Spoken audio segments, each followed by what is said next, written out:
Shalom.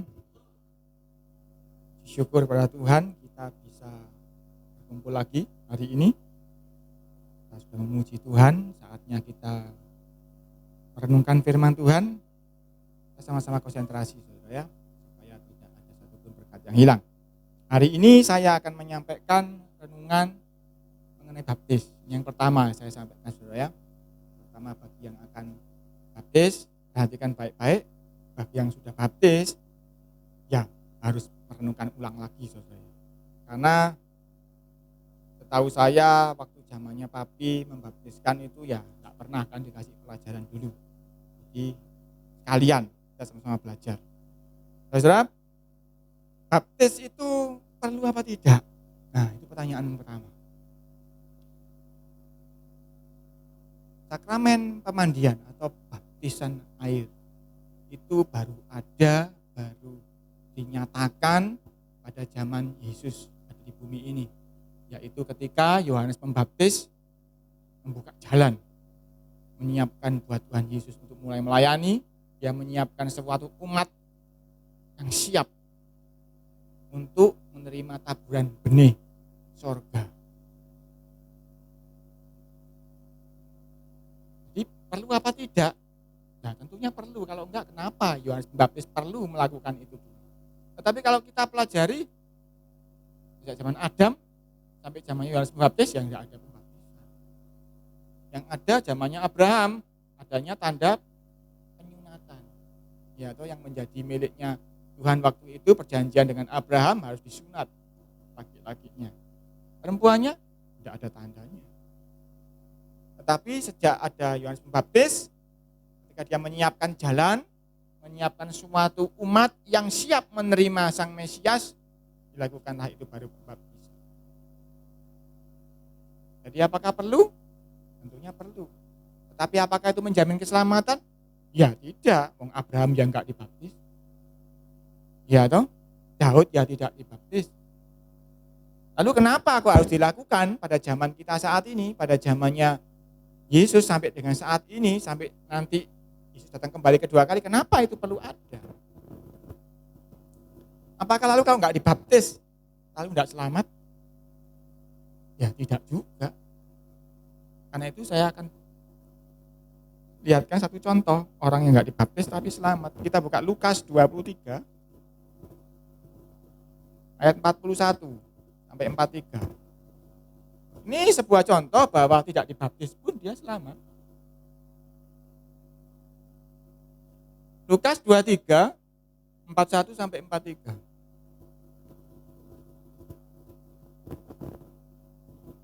Saya bacakan, Lukas 23, 41 mulai. Kita memang selayaknya dihukum, sebab kita menerima balasan yang setimpal dengan perbuatan kita. Tetapi orang ini tidak berbuat sesuatu yang salah. Ini perkataannya penjahat yang disalibkan di sebelah kanannya Yesus. Seperti kita tahu, ketika Yesus disalib, ada dua penjahat di kiri kanannya. Yang satu menghujat Tuhan. Kalau engkau Tuhan ya, bergeraklah ya, tolongan aku pisan kan gitu ya penjahat yang di sebelahnya. Sesama penjahat kan harus kompak, harus solider. Nah, kasarnya ngomong begitu karena dia menganggap Yesus juga sesama penjahat seperti dia. Tetapi penjahat yang satu ini lain. Dia ngomong kepada temannya, kalau kita memang layak dihukum, kita ini penjahat. Tetapi yang satu ini, orang ini tidak berbuat sesuatu yang salah. Ini sebuah pengetahuan yang dimiliki seorang penjahat itu luar biasa. Penjahat ini istimewa. Yang pertama, penjahat ini, apa kita lihat dari perkataannya ini? Penjahat ini mengakui dia salah. Kita memang selayaknya dihukum, artinya dia menyadari ada yang salah di hidupnya.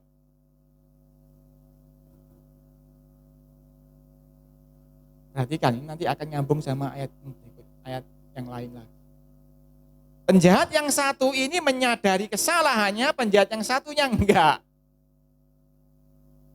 Lalu ayat 42, lalu ia berkata, Yesus berkata, Enggak sih, ini penjahatnya ya, lanjutnya ya.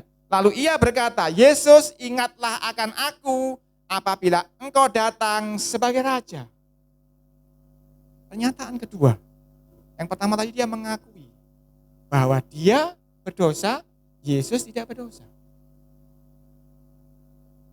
Pernyataan kedua, dia ngomong, ingatlah aku apabila engkau datang sebagai raja. Artinya penjahat yang satu ini benar-benar istimewa.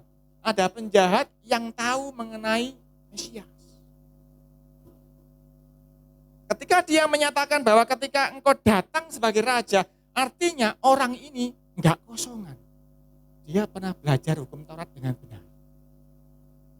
Orang ini ada isinya, walaupun dia sempat salah jalan jadi penjahat. Orang ini mengetahui bahwa akan ada Mesias datang sebagai raja. Dan ketika kita baca ini, kita tahu juga bahwa orang ini mengetahui bahwa Mesias itu akan datang dan akan mati dan akan datang lagi. Luar biasa. Ahli Taurat pun kadang-kadang mungkin tidak tahu soal ini. Penjahat ini tahu bahwa Mesias ini Mesias. Dan dia saat ini boleh saja mati, tapi dia akan datang lagi sebagai raja. Ini murid Yesus pun tidak paham pasti saat itu. Penjahat ini istimewa.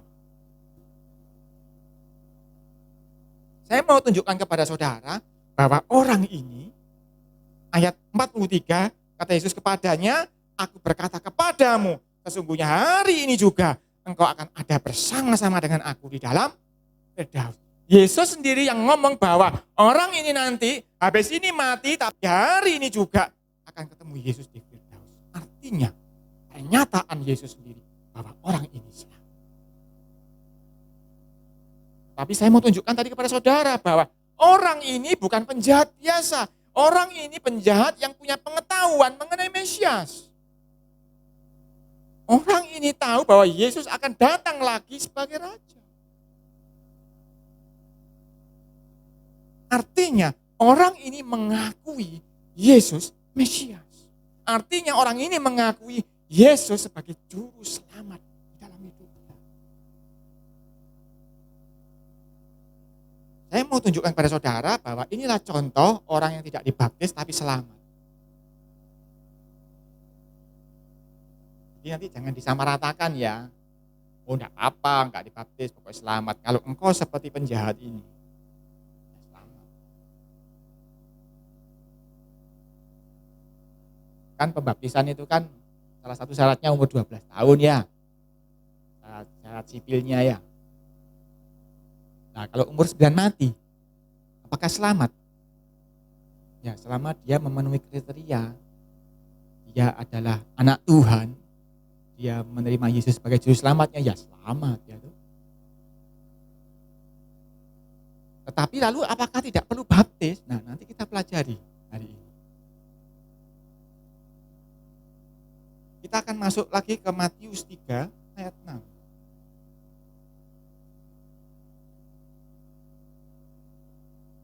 Kita akan baca beberapa ayat ini. Matius 3 ayat 6. Ini adalah kejadian ketika Yohanes membaptis orang-orang di Sungai Yordania. Matius 3 ayat 6. Lalu sambil mengaku dosanya, mereka dibaptis oleh Yohanes di Sungai Yordan. Lihat, sambil mengaku dosanya. Ini kan dilakukan oleh penjahat di atas kayu salib itu. Mengakui bahwa dia berdosa. Jadi walaupun orang itu enggak dibaptis secara lahiriah, sebetulnya dia sudah memenuhi apa yang dikatakan oleh Yohanes Pembaptis. Dia mengakui dosa. Ayat 7. Tetapi waktu ia melihat banyak orang Farisi dan orang Saduki datang untuk dibaptis, berkatalah ia, Yohanes Pembaptis, kepada mereka, hai kamu keturunan ular beludak, siapakah yang mengatakan kepada kamu bahwa kamu dapat melarikan diri dari murka yang akan datang? Jadi orang Farisi, Saduki ini mau dibaptis. Loh, dia bukan orang biasa loh, dia orang terpandang loh mereka ini. Mereka loh mau dibaptis. Mereka ini loh, orang-orang yang kasarnya ngomong itu sombong secara rohani, aku di atas yang lain. Mereka loh juga mau dibaptis. Mereka ya ingin dibaptis, antri dibaptis. Tetapi Yohanes Baptis menolak mereka. Kamu keturunan ular beludak. Siapa yang mengatakan kepada kamu bahwa kamu dapat melarikan diri? Mereka menganggap bahwa setelah dibaptis, mereka akan menjadi orang yang suci. Dosanya diampuni. Sehingga segala kejahatannya dia selama ini yang ditutup-tutupi, yang kata Yesus ngomong apa? Soal orang Farisi ini, dia seperti kubur yang depannya putih, dalamnya penuh bangkai. Itulah orang Farisi. Jadi dia menggunakan kesempatan pembaptisan ini untuk dia diresmikan sebagai orang yang suci. Tetapi dia, saudara perhatikan kalau saudara baca Matius sampai Yohanes 4 Injil itu, tidak ada ceritanya orang Farisi ini mengaku dosa. Jadi Yohanes Pembaptis tidak mau membaptiskan mereka. Karena apa? Dia tidak pernah kok mengakui kalau dia berdosa. Dia orang suci.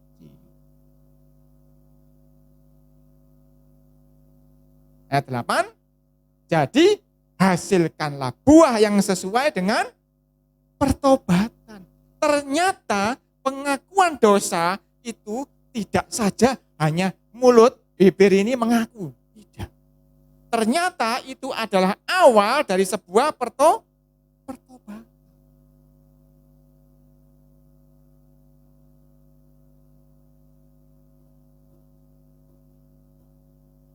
Pertobatan itu buktinya apa? Menghasilkan buah. Sempat disinggung oleh Pak Abed soal buah. Ya, banyak hal ya mengenai buah. Saya tidak akan bahas hari ini di sini. Jadi, ketika orang mengaku dosanya itu ujung-ujungnya harus menuju kepada yang namanya pertobatan. Bayangkan ya, ini. Mukul. Aku tahu mukul ini salah. Tapi aku mau melakukan terus. Berarti saya orang yang bagaimana? Sadis, jahat. Itu ya. Karena apa? Sudah tahu kok ini menyakiti orang, sudah tahu ini salah, tak lakukan terus. Tapi kalau tahu ini salah lalu berhenti, itu namanya bertobat. Jadi saudara mengaku dosa, mengaku salah, tapi saudara tidak berbalik, tidak berhenti, itu namanya bukan pertobatan. Jadi yang namanya pembaptisan itu ada pengakuan dosa, ada pertobatan.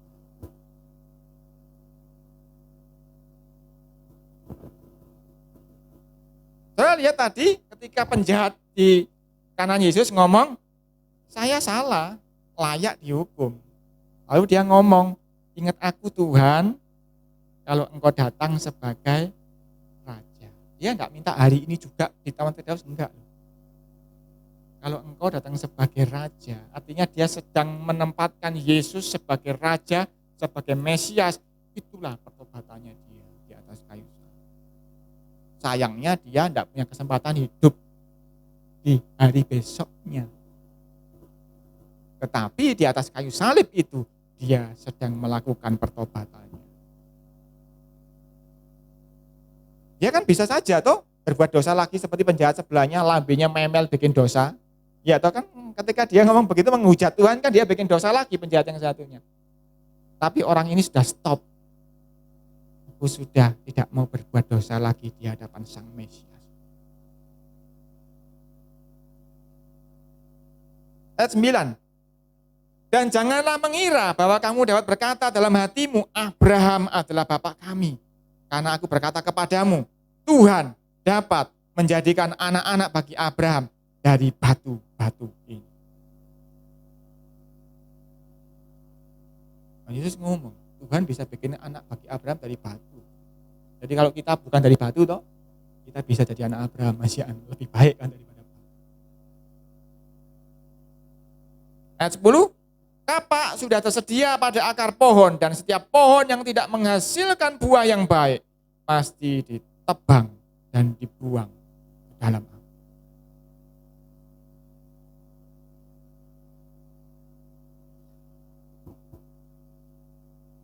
Kalau tidak menghasilkan buah yang baik, ditebang, dibuang. Jadi ini juga menjadi suatu pernyataan. Apakah orang yang dibaptis itu pasti selamat? Tidak juga. Karena kalau setelah dibaptis dia tidak berbuah yang baik, dia juga ditebang dan dibuang ke dalam api. Karena itu ada pengajaran mengenai hyper grace di luaran sana. Hyper grace itu begitu orang mengaku Yesus Tuhan, Mesias, Juru Selamat, sudah dia pasti selamat. Walaupun dia selingkuh, walaupun dia nyolong, walaupun apa, dia pasti selamat. Itu namanya hyper grace. Pengajaran yang sesat dari luar sana. Dan itu juga sudah mulai masuk di gereja-gereja di Indonesia, walaupun tidak menyatakan persis dia hyper grace, tapi sudah mulai. Kenapa? Ya kan sekarang ini dunia medsos kan begitu luas. Mereka bahkan menyaru, mereka berpura-pura sebagai domba, tetapi dia serigala.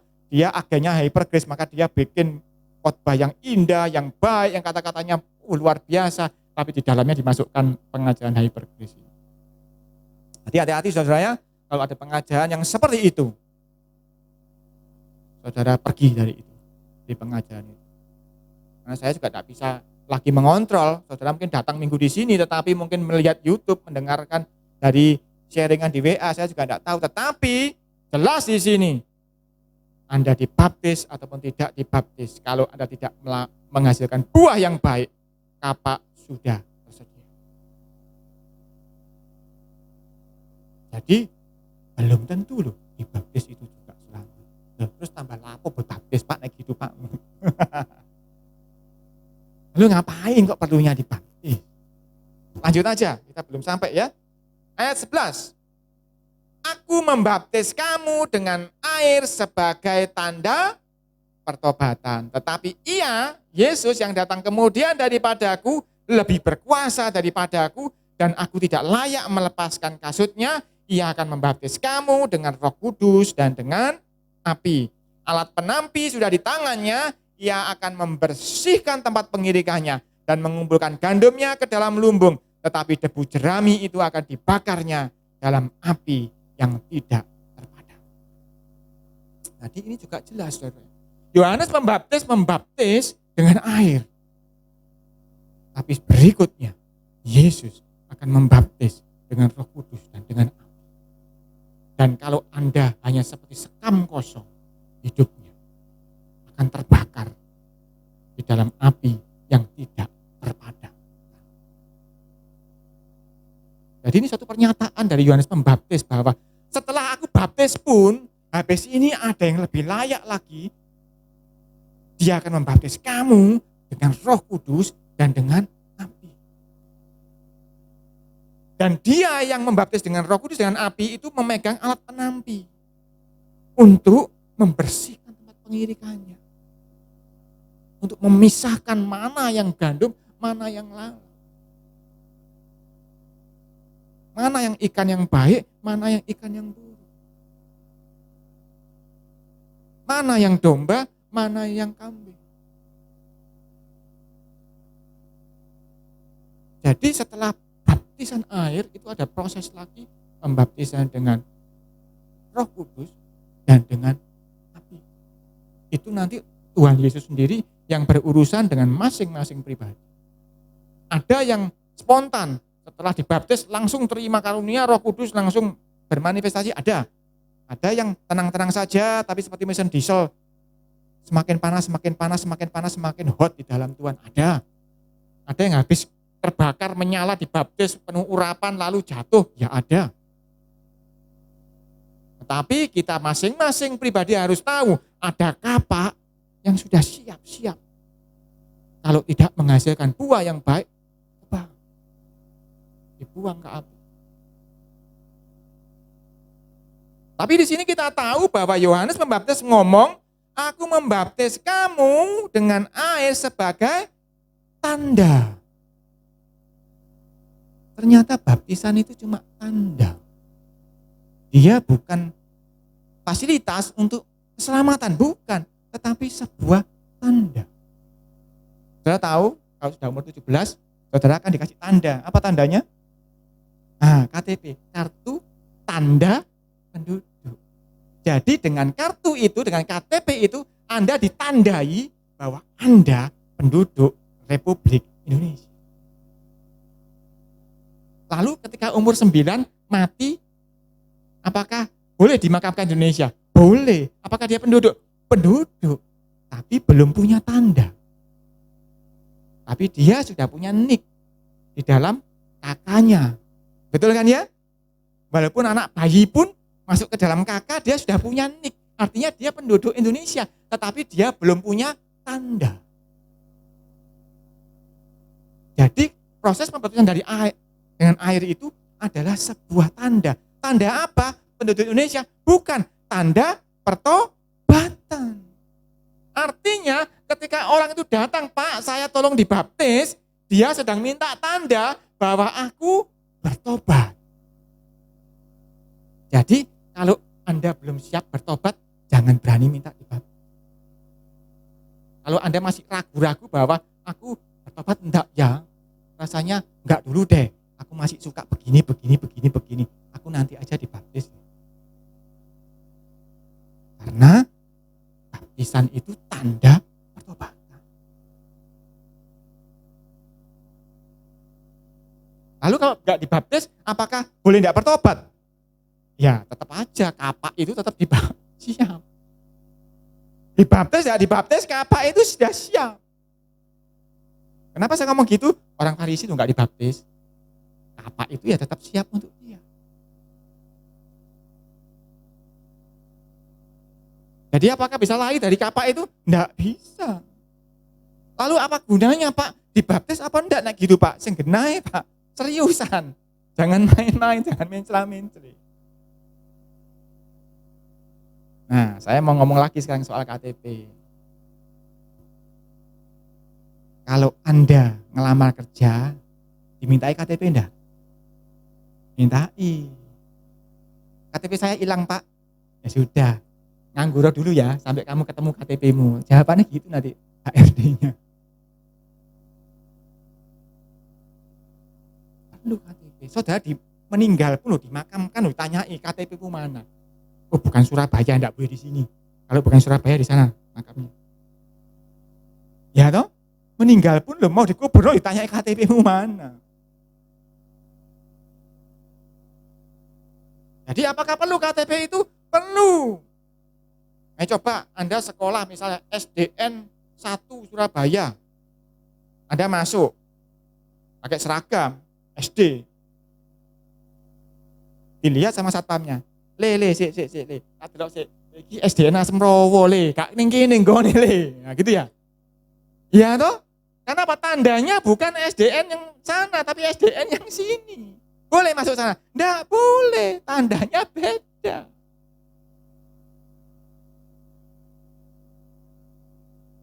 Jadi tanda itu perlu enggak? Perlu. Karena dengan tanda itu saudara akan bisa bekerja, bisa buka rekening tabungan, bisa macam-macam.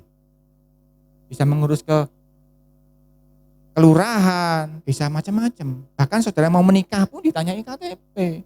Sebentar, Dik, KTP-mu mana? Enggak punya. Loh, kenapa enggak punya? Umurku 16, enggak boleh kawin sih gitu ya. Masih 16 tahun, belum dewasa. Tapi sekarang ini sudah ada fenomena gak karuan kan ya. Memaksa untuk dinikahkan di usia dini dengan menghamili pasangan. Ya, ini akhir dunia. Nah, tapi tanda ini perlu. Tanda ini sebagai pernyataan bahwa aku loh siap bertobat. Nah, sekarang pertanyaannya, tanda ini untuk siapa? Tanda ini untuk siapa sebetulnya? Apakah Tuhan perlu tanda itu? Enggak, tanpa tanda itu pun dia tahu ini selamat, ini tidak selamat kok. Karena dia tahu penjahat yang satu ini selamat, yang ini tidak selamat. Tandanya apa? Gak ada baptisan, tidak ada baptisannya, tidak ada sama. Tapi dia perlu tanda itu enggak? Enggak. Di hadapan Tuhan tandanya ya benar-benar adalah buah yang baik. Lalu baptisan ini perlu untuk siapa? Tanda ini adalah tanda untuk manusia. Contoh, saudara mau menikah, saudara kan ditanyai, kalau menikah di gereja, saudara kan tanyai, saudara sudah baptis? Kalau saudara mau mengurus catatan sipil sana, pernikahan, saudara kan ditanyai di sana, mana surat baptisnya? Karena tanda ini tanda bagi manusia.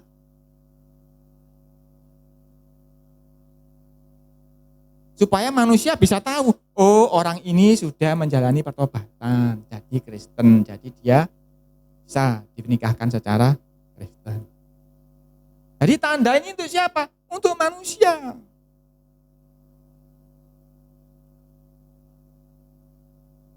Bukan untuk Tuhan, tanda ini untuk manusia. Loh Pak, saya perlu memberikan tanda kepada manusia. Contoh ini ya, contoh. Ada seorang laki pacaran dengan perempuan.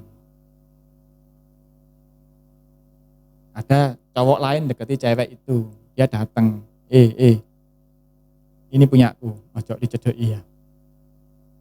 Tandanya apa ini punyamu? Iya, kalau tanda nih ya. Besok tak lamar, tak kasih cincin. Ya, itu contoh saja. Kasih tanda dia bahwa dia punya. Tanda itu perlu untuk semua orang lain mengetahui bahwa dia punya. Begitu pula dengan baptisan. Ketika engkau dibaptis, engkau sedang menyatakan, aku ini punyanya Sang Mesias. Tapi tanda itu bukan untuk kepada Yesus, tapi tanda itu kepada sesama manusia. Apa konsekuensinya ketika saudara memberikan tanda itu? Ketika saudara mau nyuntuh ulangan, loh wis dibaptis kok nyuntuh, ada yang ngilokno Anda. Ketika saudara mau nyolong, wis dibaptis kok nyolong. Wis dibaptis kok gak iso ngampuni. Wis dibaptis kok begini, begitu. Akan ada banyak orang yang menyatakan, kamu kok gak cocok dengan tandamu. Artinya ketika orang datang minta dibaptis, itu sebetulnya dia sedang ngomong, aku siap ditandai orang-orang banyak. Aku siap hidupku ditandai, dilihat bahwa aku ini anak. Kalau belum siap, jangan. Kalau belum siap, jangan. Ada contoh lain tadi ya, perempuan. Wis, besok tak lamar ya. Ojo sik dilamar. Lho apa? Aku lho durung mantep mbek kamu. Aku ya punya cowok lain jaan, 3 orang lagi. Misalnya contoh ini ya. Aku belum mantep mbek kamu, jadi aku enggak mau dikasih tanda. Nah, begitu pula dengan baptisan. Kalau Anda belum mantep terima Yesus sebagai juru selamat, jangan minta dibaptis. Karena baptisan ini tanda kepada sesama manusia bahwa aku mengaku dosaku, bahwa aku sudah ketemu dengan Sang Juru Selamat yang mengampuni dosa. Dan aku siap bertobat, aku siap menghasilkan buah. Orang ini seperti menaruh tandanya di kepalanya gini, aku orang yang bertobat. Jadi akan banyak orang yang siap menguji engkau. Termasuk ketika Yesus habis dibaptis, dia dibawa iblis ke padang gurun, 40 hari dia berpuasa, dia dicobai oleh iblis. Karena apa? Sudah menaruh tanda dia. Begitu pula Anda semua, terutama adik-adik yang mau dibaptis. Kalau engkau ready, ya aku sudah yakin Kak, sudah yakin Pak, aku ini terima Tuhan Yesus sebagai Juru Selamat. Setelah dengar khotbah ini, saudara ngomong, aku belum yakin nih Pak, aku sih suka yang lain-lain. Ya jangan minta dibaptis. Tapi kalau engkau yakin, Yesus Juru Selamatku, aku yakin bahwa dosaku diampuni di hadapannya, aku yakin bahwa aku siap bertobat kali ini. Tidak apa-apa, maju terus.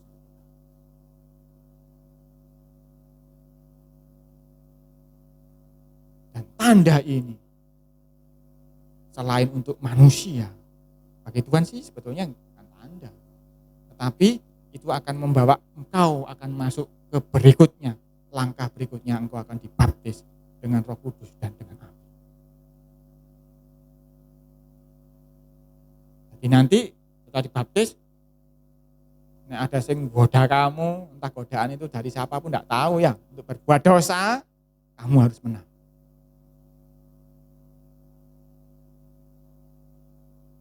Baik soal harga diri, soal uang, soal apapun, macam-macam. Soal keinginan hati, engkau harus menang. Karena itu belum apa-apa, nanti ada yang namanya baptisan Roh Kudus dan api yang menguji engkau. Benar-benar enggak layak masuk kerajaan surga. Jadi baptisan itu perlu apa tidak? Ya kalau engkau enggak ingin ditandai ya enggak usah baptis. Contoh ini ya, laki-laki orang pacaran. Kamu ngomong ke teman-teman, kamu itu pacarku. Enggak, aku malu. Kita diem-diem aja, jalan aja ya, backstreetan ya. Orang-orang enggak usah tahu. Kamu pacarku ya, pokoknya kita pacaran ya, tapi kamu orang enggak usah tahu. Mau Anda begitu, no? Enggak diakui pacar di depan orang. Nah,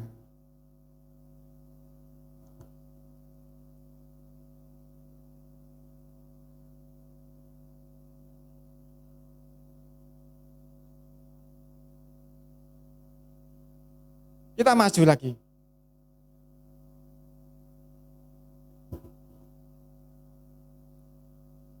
Markus 8:36.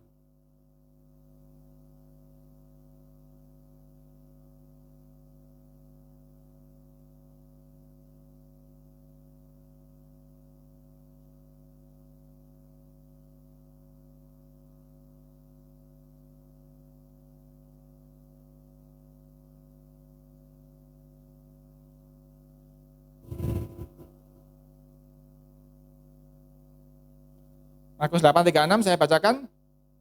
Apakah gunanya seorang memperoleh seluruh dunia tetapi ia kehilangan nyawanya? 37. Karena apakah yang dapat diberikannya sebagai ganti nyawanya? Ngomong soal nyawa, ngeri Pak ya. 38. Sebab barang siapa malu karena aku dan karena perkataanku di tengah-tengah angkatan tidak setia dan berdosa ini, Anak Manusia pun akan malu. Karena orang itu apabila dia datang kelak dalam kemuliaan Bapanya diiringi malaikat kudus. Zaman sekarang saudara-saudara enak. Alkitab sudah dalam HP Anda toh. Anda tidak perlu bawa Alkitab gini jalan. Wong Kristen itu, arep nang gereja itu. Enggak ketok kan, saudara-saudara ya. Tapi zaman dulu harus bawa Alkitab ya Pak Jono ya. Bawa gini. Kalau malu dimasukkan tas. Tetapi Tuhan Yesus ngomong di sini, barang siapa malu karena aku, Anak Manusia pun akan malu karena orang itu.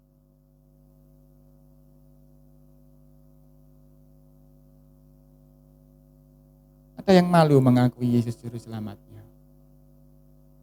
Hati-hati, kalau engkau malu, dia juga akan malu.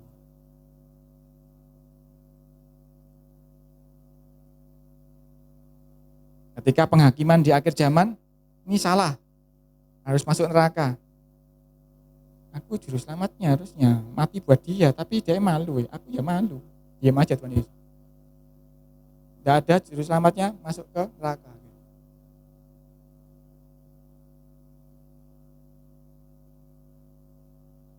Ini seorang cowok yang gentleman. Ada 4 cowok ganggu ceweknya.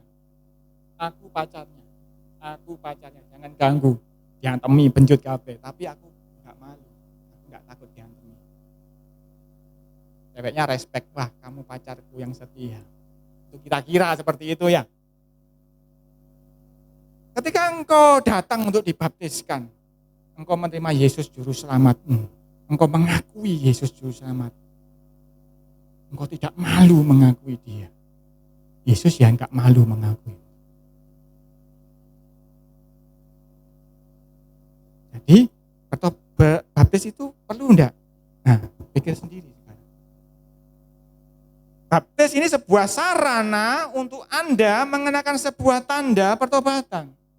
Tanda bahwa engkau bertobat dan menerima Yesus sebagai juru selamat.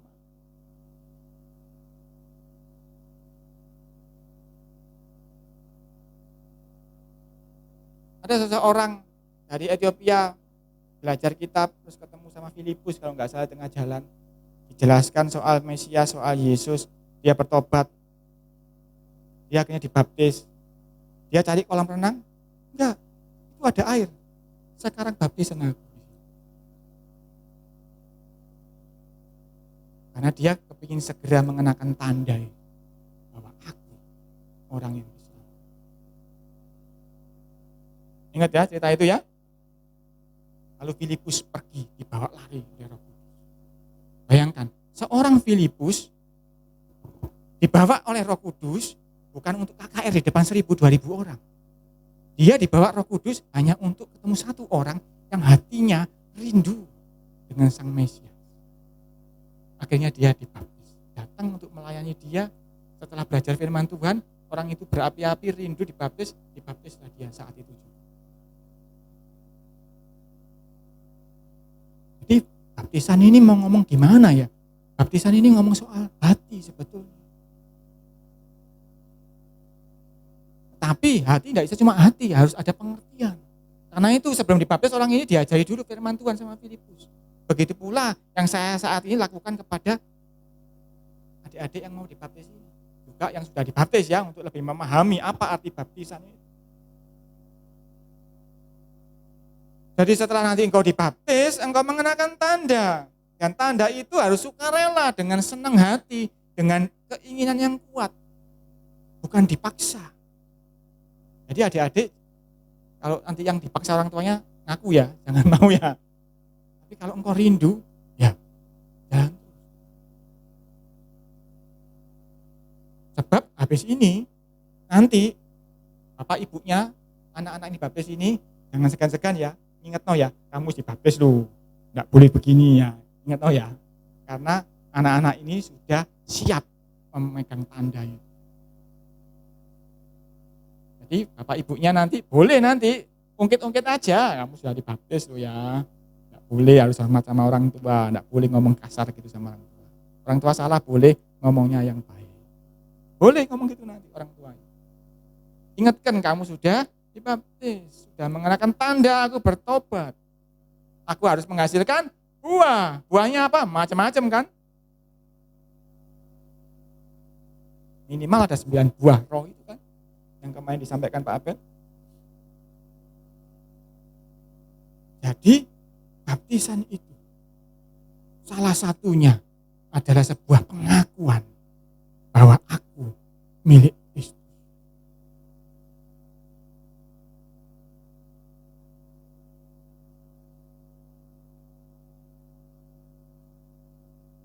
Sebuah pengakuan.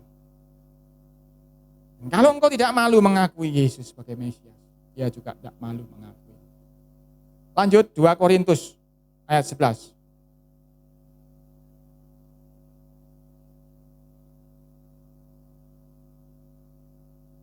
2 Korintus 11.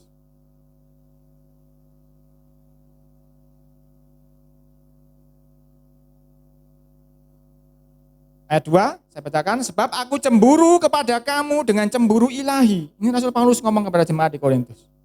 Cemburu dengan cemburu ilahi. Karena aku telah mempertunangkan kamu kepada satu laki-laki untuk membawa kamu sebagai perawan suci kepada Kristus. Tetapi aku takut kalau pikiran kamu disesatkan dari kesetiaan kamu yang sejati kepada Kristus, sama seperti Hawa diperdayakan oleh ular itu dengan kelicikannya. Sebab kamu sabar saja jika ada seorang datang memberitakan Yesus yang lain daripada yang telah kami beritakan. Atau memberikan kepada kamu roh yang lain daripada yang telah kamu terima. Atau Injil yang lain daripada yang telah kamu terima. Jadi Rasul Paulus itu mempertunangkan jemaat. Ini contohnya jemaat di Korintus ya. Dengan Yesus sebagai mempelai. Begitu pula ketika dibaptis, kita ini sedang dipertunangkan dengan Yesus. Karena itu kita mengenakan sebuah tanda. Tandanya apa? Baptisan ini tanda aku dipertunangkan dengan Yesus. Ketika dipertunangkan dengan Yesus, ada satu hal yang tidak boleh lepas, yaitu kesetiaan. Tadi ngomong, tetapi aku takut kalau pikiran kamu disesatkan dari kesetiaan kamu. Ketika orang dipertunangkan, yang harus dia jaga itu adalah kesetiaan. Jangan sampai, ini sisi cewek ya, jangan sampai ada cowok lain yang aku dekati. Jangan sampai yang cowoknya, jangan sampai ada cewek lain yang aku juga dekati. Karena aku sudah dipertunangkan dengan dia. Begitu pula ketika seseorang dibaptis. Itu sebuah tanda pertunanganmu dengan dia. Engkau harus menjaga kesetiaan. Jangan sampai engkau tidak setia. Enggak Pak, aku loh enggak nyembah berhala. Bahwa juga enggak nyembah berhala, tapi dikategorikan tidak setia. Ketika dia mendengarkan perkataan ular, lebih taat kepada sang ular daripada taat kepada Yesus. Begitu pula ketika Anda sekalian, kita semua yang sudah dibaptis, kita lebih taat dengan perkataan yang lain. Dikatakan tadi Rasul Paulus apa? Yesus yang lain, Injil yang lain, roh yang lain, itu sudah enggak setia. Loh Pak, aku masih Kristen, aku masih ke gereja. Iya, tapi engkau sedang mengenakan Injil yang lain. Loh, aku tetap baca Alkitab yang sama. Iya, tapi yang kau lakukan bukan yang itu. Contoh yang disampaikan Pak Abed kapan hari. Orang yang jahat itu jangan direken. Loh, harusnya Injil mengatakan apa? Harus didoakan. Bukan enggak direken. Nah, itu kan Injil yang lain toh. Mengatakan jangan direken itu kan Injil yang lain. Nah, anak-anak Tuhan, terutama yang sudah dibaptis, itu wajib belajar firman Tuhan. Karena itu kenapa sih batasannya 12 umurnya? Karena tradisi di Yahudi umur 12 itu sudah khatam, bukan Alkitab, tetapi Taurat di sana ya. Dia khatam. Jadi dia sudah dianggap dewasa secara rohani umur 12. Nah, itulah kenapa di Kristen juga menggunakan batasan 12 tahun itu sebetulnya. Tapi sebetulnya enggak 12 ya, selama orang itu sudah mengerti ya enggak apa-apa sebetulnya. Tapi ya itu tradisi ya. Bahkan sudah 12 pun ada yang belum berani dibaptis. Karena tadi itu sebetulnya masih belum berani meninggalkan kedagingannya untuk bertobat. Belum berani benar-benar satu, Yesus saja juru selamatku, belum berani. Tapi kalau sudah benar-benar berani, sudah mantap, ya enggak apa-apa. Tetapi umur yang di bawah 12 itu kadang-kadang masih labil dan goyah. Karena itu kita memakai aturan umur 12 tahun. Dan umur 12 tahun itu perkiraan kira-kira ya sudah tahu artinya kesetiaan. Minimal setia kawan ya, sama temannya setia toh. Sekarang ini anak-anak kalau main game di online itu setia atau sama temannya atau bolowan ya, itu sudah setia kawan, sudah tahu kan arti kesetiaan. Jadi sudah tahu bagaimana artinya kesetiaan kepada Yesus.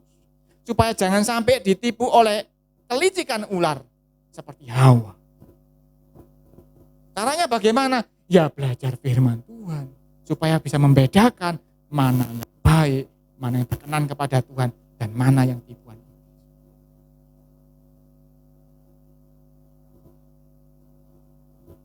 Roma 8:35.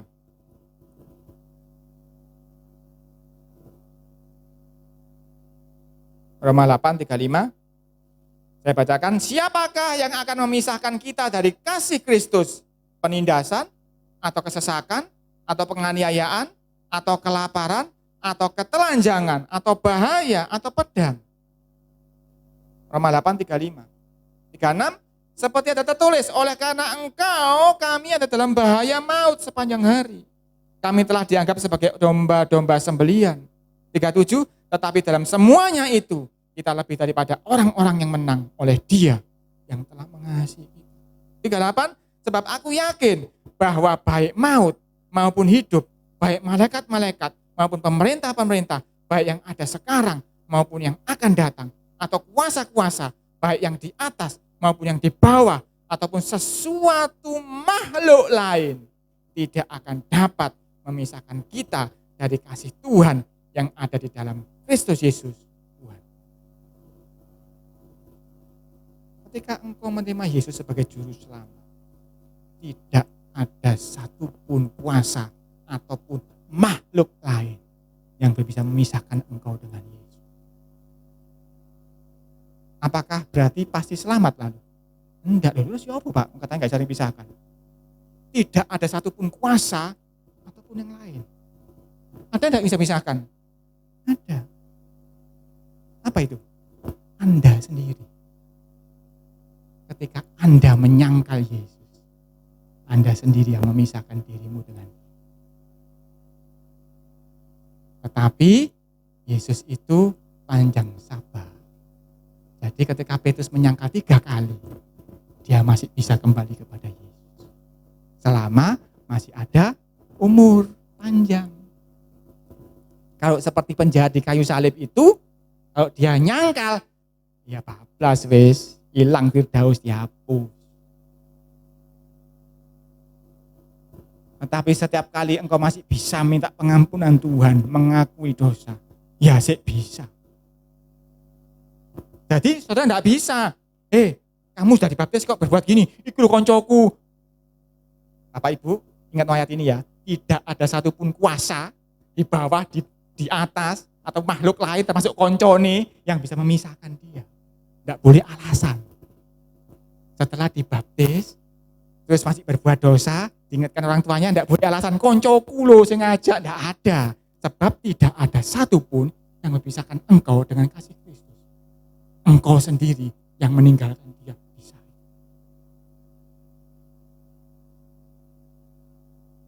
Jadi, kalau diingatkan orang tuanya, enggak boleh nyalakan ini itu. Ya aku salah, aku mau bertobat lagi. Ya itu jawabannya. Jawabannya cuma itu. Kalau diingatkan kesalahan, jawabannya itu cuma, ya aku salah, aku mau bertobat lagi. Enggak boleh lagi ini, itu, uang, kurang uang, jadi aku nyolong. Enggak ada, di sini katakan toh, enggak ada apapun juga. Tidak ada sesuatu pun yang bisa memisahkan. Yang bisa memisahkan ya cuman engkau sendiri. Engkau menyangkali dia, ya sudah, engkau memisahkan diri. Ya toh, yang dipertunangkan, bisa toh, batalkan, bahkan kemarin yang belum mau menikah gara-gara sertifikat gak jadi ada toh, ya dia sendiri yang memisahkan toh. Gak bisa alasan ini itu, gak bisa, ya kamu sendiri yang memisah. Begitu pula untuk orang-orang yang sudah dibaptis. Sebetulnya engkau sudah dikasih sesuatu meterai oleh Tuhan Yesus. Ketika engkau menerima Yesus juru selamatmu, tidak ada satupun kuasa yang bisa memisahkan engkau dari kasih-Nya. Selama engkau setia. Tidak ada yang bisa. Engkau sendiri kalau engkau menyangkali dia, ya selesai sudah. Di setiap saat ketika engkau dibaptis, engkau kan disaksikan oleh orang tuamu, disaksikan oleh ya semua orang bahwa engkau sudah dibaptis. Akan ada yang mengingatkan kamu. Enggak boleh loh ya begini, enggak boleh begini. Ingat, tidak ada alasan. Engkau harus bertobat. Itu saja. Ayat penutup Matius 10 ayat 32. Masih banyak mengenai baptisan, tapi saya akan batasi hari ini cuman ini aja. Bahwa baptisan itu sebuah tanda yang ada konsekuensinya. Ketika tanda itu kita kenakan. Matius 10:32. Ini mantep ini. Matius 10:32-33 ini mantep ini. Ini pernyataan iman setiap orang yang mengakui aku di depan manusia. Aku juga akan mengakuinya di depan Bapakku yang di surga. Tapi barang siapa menyangkal aku di depan manusia, aku juga akan menyangkalnya di depan Bapakku yang di surga. Apakah orang yang dibaptis bisa menyangkal? Banyak. Saya kapan hari ketemu dengan seseorang yang sudah dibaptis. Karena dia mau menikah, pasangannya agama lain, akhirnya dia menikah dengan cara agama lain. Saya ngomong kepada dia, kamu masih mengaku dirimu Kristen? Iya, aku sudah dibaptis, ngomongnya gitu. Tak tunjukin ayatnya. Memang kamu sudah dibaptis, tetapi kamu sudah menyangkal dia ketika engkau mengikuti ritual yang di situ. Kau mengakui kan? Tuhannya dia Tuhanmu kan? Iya kan, terpenyak ladek di bibir aja Pak, bukan di hati. Nggak bisa. Kamu tadi ngomong soal baptisan, itu tanda di depan manusia. Di depan manusia engkau mengatakan yang lain, engkau sedang menghapus tanda itu. Engkau menyangkali dia. Engkau sudah bukan lagi milik Kristus.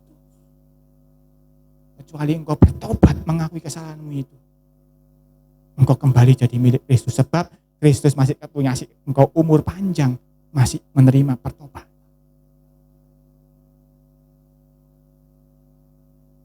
Jadi tidak bisa loh, Pak, cuma di bibir saja di depan orang itu. Loh, baptis itu di depan orang. Yesus ngomong, setiap orang yang mengakui aku di depan siapa? Manusia. Jadi saudara menyembah Tuhan, engkau rajaku, engkau juru selamat, hidupku hanya bagimu. Kita sedang ngomong di depan siapa? Tuhan. Enteng ngomong di Tuhan gitu. Tapi ketika kita ketemu Tuhan, seret. Ketemu manusia, katanya kamu ikut Tuhan yang sabar itu. Kamu kok gak sabar? Kena toh? Di depan manusia banyak komplainnya. Katanya kamu murah hati Tuhanmu, kamu kok gak murah hati? Kena lagi tuh. Enak ketika kita penyembahan tuh enak rasanya. Wow, luar biasa, api menyala-nyala, air mata ndrot. Wah, itu yang dicari orang kan? Begitu keluar gereja ketemu manusia, ketahuan deh aslinya. Nah, ini loh. Setiap orang yang mengakui aku di depan, bukan di depan gereja ini, bukan di depan manusia-manusia dimanapun engkau berada, aku juga akan mengakui engkau. Setiap kita ketemu dengan manusia lain, kita harus mengenakan rupa Kristus. Itu namanya mengakui Yesus sebagai Tuhan dan Juru Selamat. Karena itu dikatakan di sini, setiap orang yang mengakui aku di depan manusia, bukan malaikat, depan manusia. Artinya ketika engkau hidup di tengah-tengah manusia yang lain, engkau harus mengenakan tanda bahwa engkau anak Sang Mesias itu, yang lemah lembut dan rendah hati. Nah, itu Yesus ngomong, kalau engkau mau mengikut aku, engkau harus mengenakan salib dan mengikut aku dan belajar kepada aku, karena aku lemah lembut dan rendah hati. Jadi setiap kita dibaptis, kita harus siap di depan manusia bahwa engkau sedang menjadi muridnya Kristus. Engkau miliknya Kristus. Engkau bukan orang kebanyakan. Jadi saudara, baptis itu tidak cuma cemplang-cemplung, katanya papi, cemplang-cemplung seperti kodok ya, bukan itu. Tapi baptis ini engkau sedang mengenakan tanda bertobat. Jadi kalau belum siap bertobat, jangan minta. Mari kita tutup lama. Nama si putihan. Urinemeki nama. Tuhan, hari ini kami belajar sebuah tanda pertobatan. Tanda ini bukan tanda segalanya Tuhan, karena kami tahu Engkau minta tanda buah-buah yang baik.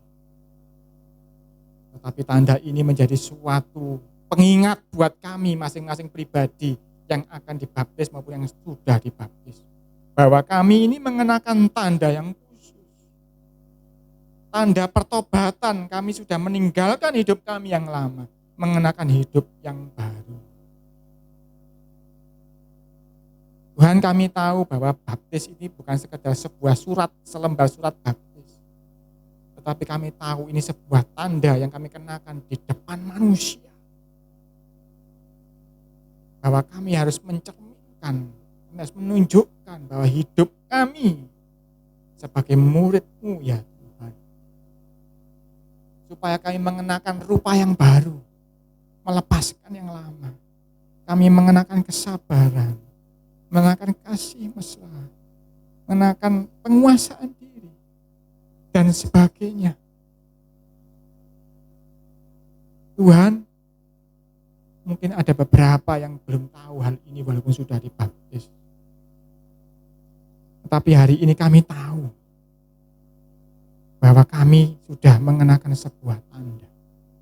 Dan Tuhan, kami saat ini berkomitmen. Saya tidak mau Tuhan tanda ini dilepas dari saya. Masing-masing pribadi mengucapkan ini yang sudah dibaptis di hadapan Tuhan ini mengatakan, Tuhan, aku sudah dibaptis.